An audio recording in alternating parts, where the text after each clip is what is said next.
E aí pessoal, sejam muito bem-vindos a esse canal. Se você não me conhece, o meu nome é Henrique Fernandes e aqui eu falo sobre o meu estilo de vida sendo jovem cristão. E eu tô começando a falar um pouco sobre missão e também vou começar a falar sobre o meu estilo de vida como jovem cristão no Canadá, como vocês já devem ter visto aqui pelo canal. Se você nunca viu, aqui tem linkado alguns vídeos que eu já falo sobre o meu intercâmbio. E hoje eu trouxe como convidada minha diretora e amiga, Juliana Borges, e a gente vai falar um pouco sobre como é ser missionário no Amazonas. E hoje nós estamos finalizando uma viagem missionária que aconteceu nessa virada de ano e finalizamos aqui na comunidade Itapeaçu, onde nós temos as missionárias Marta e Anne. Hoje viemos aqui para dar um apoio para a obra, fizemos a apresentação para as crianças agora de manhã, é uma programação chamada PBS, e à tarde nós vamos finalizar com um culto.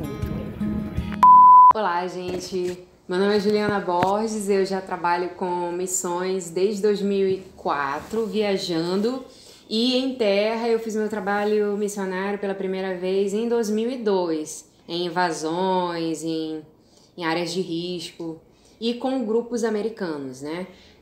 Sempre fiz trabalhos missionários no Amazonas, atuando como intérprete para missionários americanos. Quantas viagens missionárias você já fez? Olha, viagens missionárias, assim, mais de 40. Mais de 40. Porque são 14 anos que eu tenho tido essa experiência de fazer essas viagens missionárias. Então, com uma média entre 3 e 5 viagens por ano, dá uma ideia de que foram mais de 40 viagens, né? E como é que funciona, mais ou menos, assim, como é que é a atuação do intérprete no interior para essas viagens missionárias? De fato, já nas pregações ou nos diálogos também vocês atuam para ajudar na comunicação da comunidade com os Sim, pastores? nós em todas as áreas possíveis. Alguns intérpretes, eles têm uma certa timidez por falta de familiaridade com a tradução em público para muitas pessoas. Outros mais experientes, eles já têm essa facilidade de fazer pregação para público. Quando eu comecei a trabalhar como intérprete, eu queria estar muito segura para poder fazer um trabalho bem feito, porque eu sei que é uma grande responsabilidade. E para mim é uma grande honra. A parte de intérprete que eu realizo, que me deixa mais... faz eu sentir uma realização pessoal e profissional maior, é quando eu faço a tradução para pregações, para os pastores, né? E é muito mais fácil eu fazer a tradução quando o americano fala e eu traduzo para os ribeirinhos. Uhum. Se fosse, no caso, um pastor brasileiro e eu tivesse que traduzir para americanos, seria um pouco mais difícil. Agora, por que é mais fácil traduzir esse tipo de... traduzir assim do inglês para o português para um público grande? Porque nós dominamos a nossa língua materna, que é o português. Sim.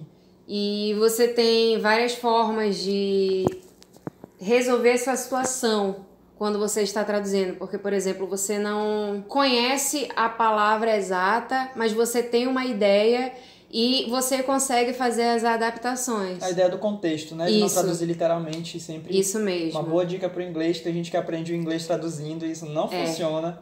Isso mesmo. Mas legal. Quais são os maiores desafios de uma vida missionária? Porque eu imagino que nessas missões não vão só intérpretes, né? Mas vão outros profissionais, tipo dentista, eles fazem esse tipo de ação também junto com vocês? Sim, a nossa missão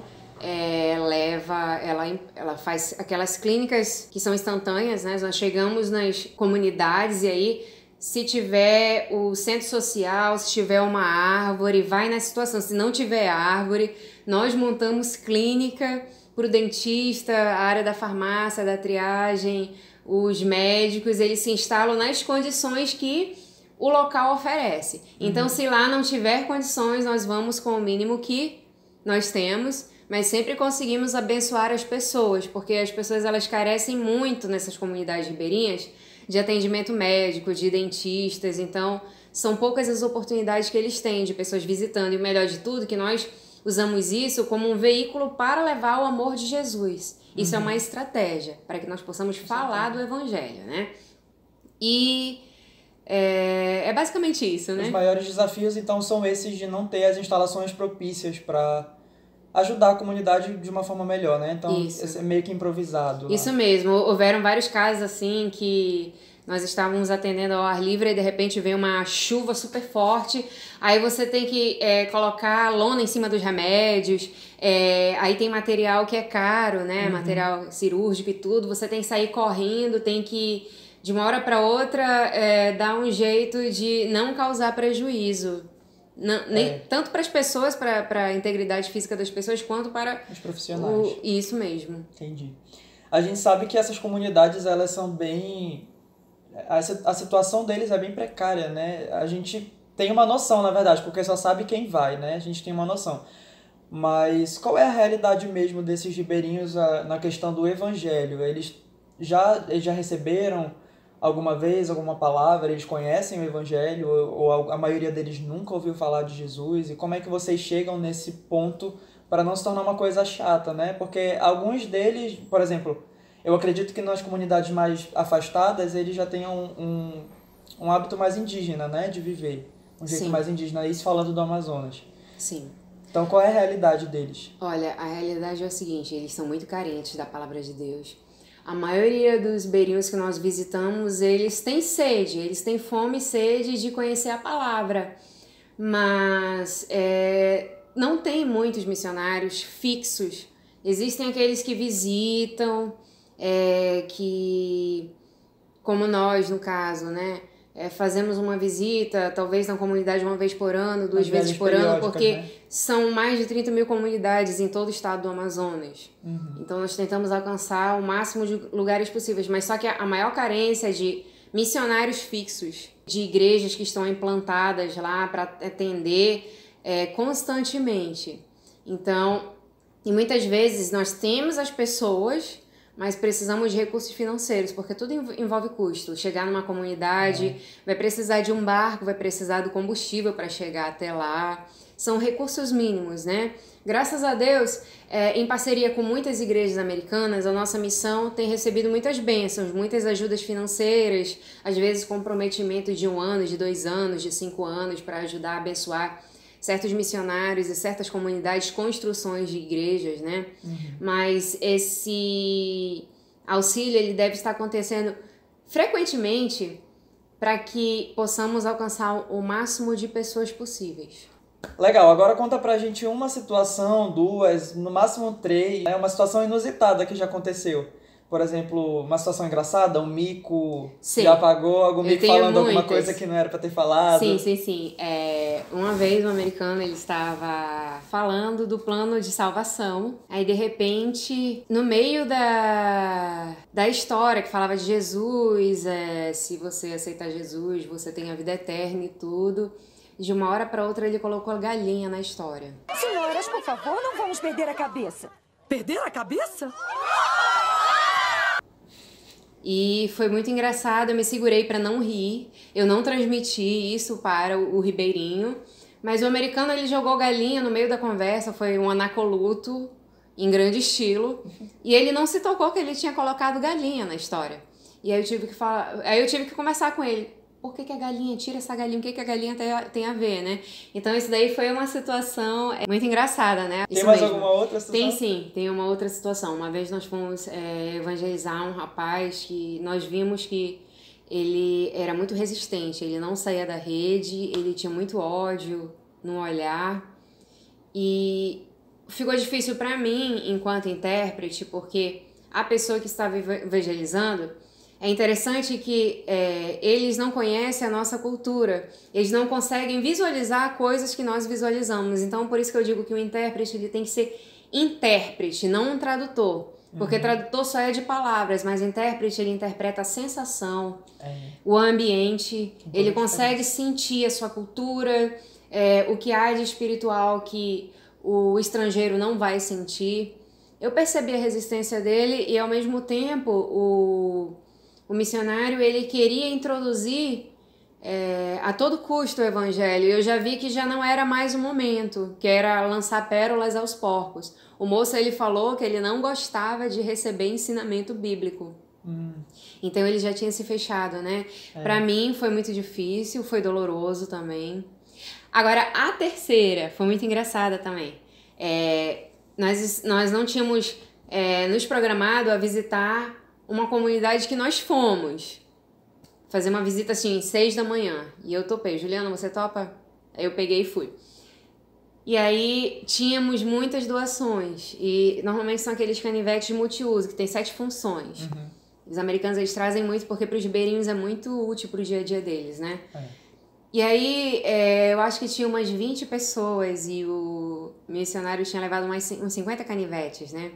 E era o último dia e ele queria se desfazer de todas as doações. Ele não queria voltar para os Estados Unidos com doações, ele queria abençoar. Então, como eram as últimas pessoas, ele falou... Ei, vem cá, vocês estão vendo esse presente que vocês ganharam?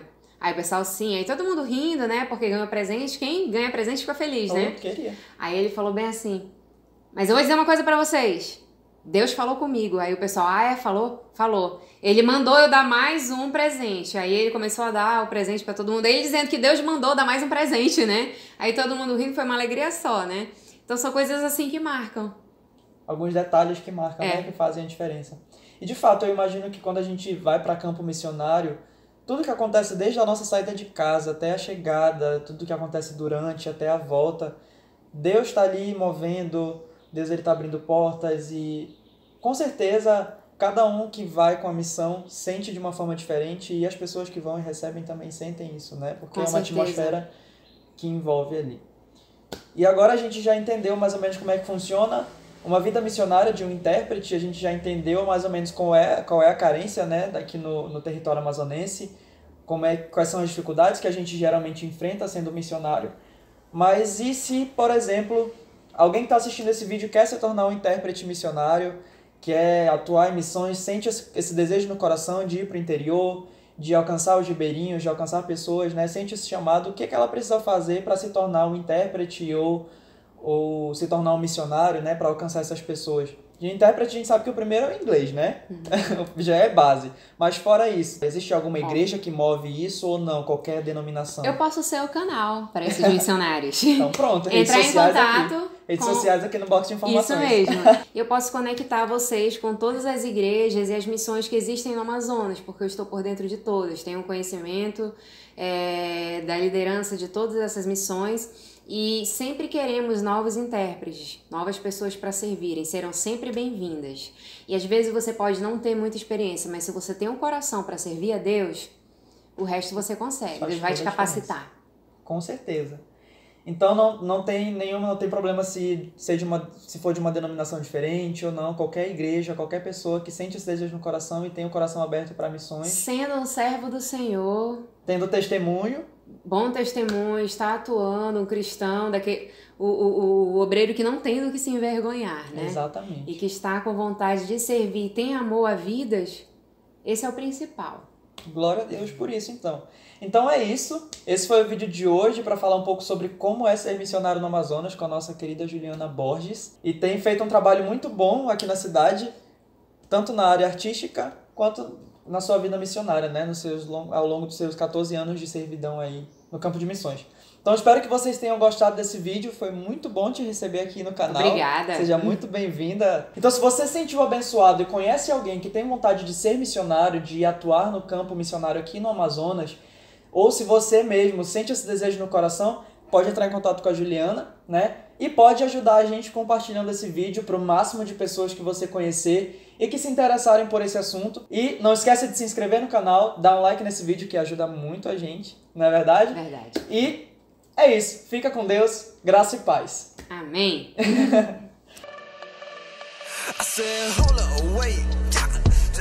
I just wanna give you mine right now. I don't wanna ever turn the lights down. I don't